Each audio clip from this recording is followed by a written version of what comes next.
The midnight caller. Emily had always prided herself on being rational, dismissing ghost stories and supernatural occurrences as figments of an overactive imagination.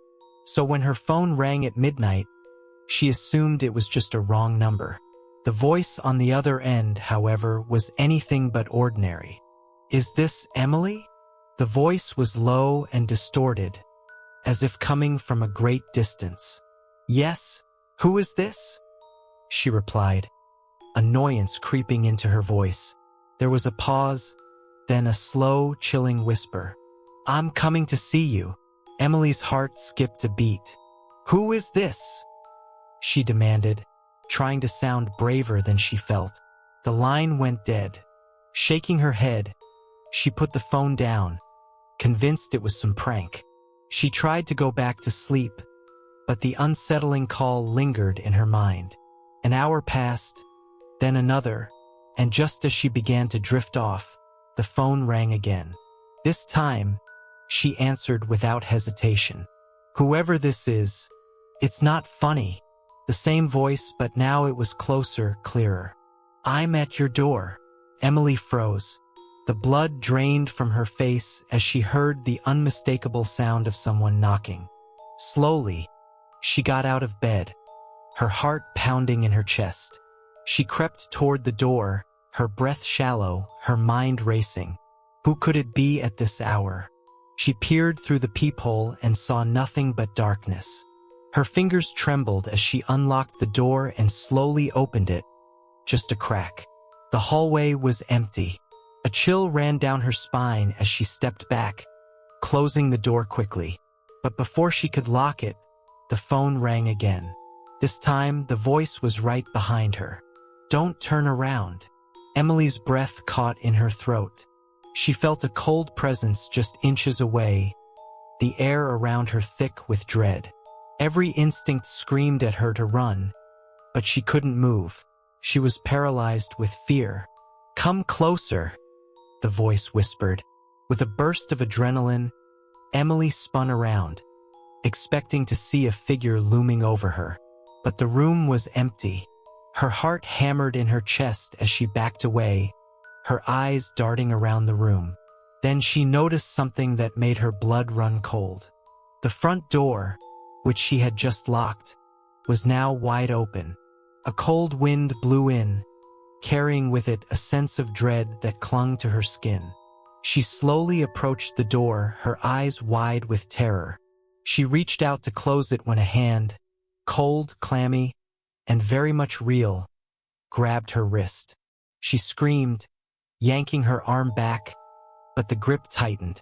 Emily struggled, pulling with all her might, but the hand wouldn't let go. She was being dragged toward the open door, her feet slipping on the hardwood floor. Panic surged through her as she fought to break free, but the unseen force was too strong.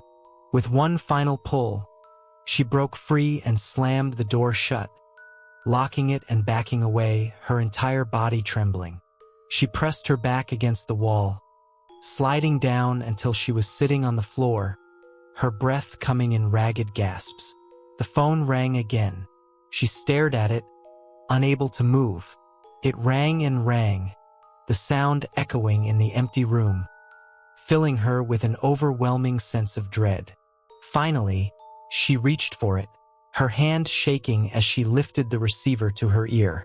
But this time, there was no voice on the other end, just static. Then, a single word, whispered so softly she almost didn't hear it. "Soon." Emily dropped the phone, her hands covering her ears as the word echoed in her mind. She was trapped, alone, and no matter how much she tried to rationalize it, she knew something was coming for her, and it was only a matter of time. The empty room. Mark had always been drawn to old buildings, the kind with character and history etched into their walls. When he found a modest apartment in a pre-war building, he was captivated by its charm. The rent was surprisingly low, and the only oddity was the small, empty room at the end of the hallway. The landlord had mentioned that previous tenants left it as it was, but offered no explanation as to why. Mark didn't think much of it. The room was small and windowless, perfect for storing the boxes he hadn't unpacked yet. But there was something unsettling about it. The walls, which had once been painted a pale yellow, were now faded and marred with deep scratches. They looked like claw marks, but too deliberate to be from an animal. He tried to shrug off the eerie feeling the room gave him, chalking it up to the creaks and groans typical of an old building. Days passed, and Mark started to notice something strange. Every time he entered the room, the air felt colder than the rest of the apartment. Not just cooler, but chillingly cold, as if the room had its own climate. One evening, after a long day at work, Mark decided to tackle the unpacked boxes. He moved them into the empty room, figuring he'd organize them later. As he stacked the last box, a chill ran down his spine. The feeling of being watched was so intense, he spun around, expecting to find someone standing in the doorway. But the hallway was empty. Shaking his head, he dismissed it as paranoia. He shut the door to the small room and went to bed, eager to put the day behind him. But that night, sleep did not come easily. He kept hearing faint scratching noises, like nails on wood. They were soft, barely audible but constant. He tried to ignore them, but they seemed to grow louder, more insistent. Finally, he couldn't take it anymore. He got out of bed and followed the sound. It led him to the small room. The door was ajar, though he was certain he had closed it tightly. His heart pounded as he reached for the handle, pushing the door open. The room was just as he had left it, but the scratching was louder now, as if something was trying to escape. The sound seemed to come from behind one of the walls. Mark approached the wall cautiously, pressing his ear against it. The scratching stopped. For a moment, all was silent. Then, from within the wall, he heard a faint whisper. A single word, "Help!" Mark stumbled back, his breath catching in his throat. Couldn't be real. He had to be imagining it. He ran out of the room, slamming the door behind him. He spent the rest of the night in the living room, the lights on, unable to shake the dread that had settled in his chest. The next morning, Mark tried to rationalize what had happened. He considered calling the landlord, but what would he say? That he heard whispers coming from a wall? It sounded ridiculous, so he decided to investigate on his own. He bought a small hammer and chisel, determined to see what was behind the wall. As he chipped away at the plaster, that same cold air seeped out, chilling him to the bone. He worked slowly, methodically, until he revealed a small cavity in the wall. Inside, he found a narrow, dusty space just big enough for a person to hide. And there, at the bottom, was a bundle of rags. Mark's hands trembled as he reached inside and pulled out what was clearly an old, tattered dress. Beneath it, he found a small, leather-bound diary. As he opened the diary, the air in the room seemed to grow even colder. The pages were yellowed with age, filled with spidery handwriting. The last entry sent a shiver down his spine. "He locked me in. If you find this, please help me." Mark felt a sudden rush of panic. He dropped the diary and fled the room, slamming the door behind him. He could still hear the faint scratching, but now it was more desperate, more frantic. The whispers grew louder, pleading for release. He knew he couldn't stay in the apartment. Within hours, Mark had packed his belongings and left, abandoning the small room and whatever haunted it. As he drove away, he couldn't help but glance back at the building, now just a shadow in his rearview mirror. He knew one thing for certain. Some doors should never be opened. The disappearing staircase.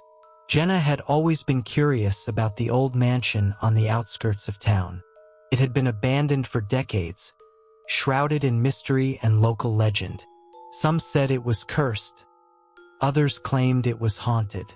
But Jenna, ever the skeptic, believed it was just another dilapidated building, forgotten by time. One autumn afternoon, driven by a mix of boredom and curiosity, Jenna decided to explore the mansion. She hopped the rusty gate and made her way through the overgrown garden. The air was crisp, and the sky was overcast, casting the mansion in a gloomy light. The front door creaked open with little effort, revealing a grand, yet decaying, foyer. Dust motes floated in the air, and the scent of mold and rotting wood was overpowering. As she stepped inside, the floorboards groaned under her weight. The mansion was eerily silent. Jenna's footsteps echoed through the empty halls as she explored room after room, each one more decrepit than the last. Faded wallpaper peeled from the walls, and broken furniture lay scattered across the floors. She wandered into a large drawing room with a massive, ornate staircase that led to the upper floors. Something about the staircase drew her in. It was beautifully crafted, yet worn by years of neglect. Jenna felt an inexplicable urge to climb it, as if it were calling to her. As she ascended the stairs, the temperature seemed to drop with each step. She could see her breath in the air, and the hair on the back of her neck stood on end. By the time she reached the top, she was shivering uncontrollably. At the top of the staircase was a long, narrow hallway lined with closed doors. Jenna hesitated, suddenly unsure if she should continue. But the same pull that had led her up the stairs urged her forward. She reached for the nearest doorknob, her hand trembling. The door creaked open, revealing a small, dusty room. Nothing seemed out of the ordinary, yet the feeling of unease persisted. She stepped inside and immediately felt the floor shift beneath her feet. She stumbled, reaching out for the doorframe, but it was gone. Jenna looked around in a panic. The door she had just entered through had vanished, replaced by a solid wall. She spun around, her heart racing. The room was completely sealed. There were no windows, no other doors, just 4 solid walls closing in on her. She pounded on the walls, screaming for help, but her voice was swallowed by the oppressive silence. The walls seemed to pulse, closing in, suffocating her. The air grew thick, heavy with the scent of decay. In her desperation, Jenna collapsed to the floor, gasping for breath. That's when she noticed it. A faint outline of a staircase etched into the wall in front of her. It looked exactly like the one she had just climbed, but it led nowhere, disappearing into the ceiling. Suddenly, the floor beneath her began to tilt, slowly at first, then more rapidly. She scrambled to her feet, trying to keep her balance as the room shifted around her. The walls groaned, and the staircase etched in the wall began to glow with a faint, eerie light. Jenna had no choice. She ran toward the glowing staircase, hoping it might lead to an escape. As she reached it, she felt a cold wind whip through the room, and the ground beneath her feet disappeared.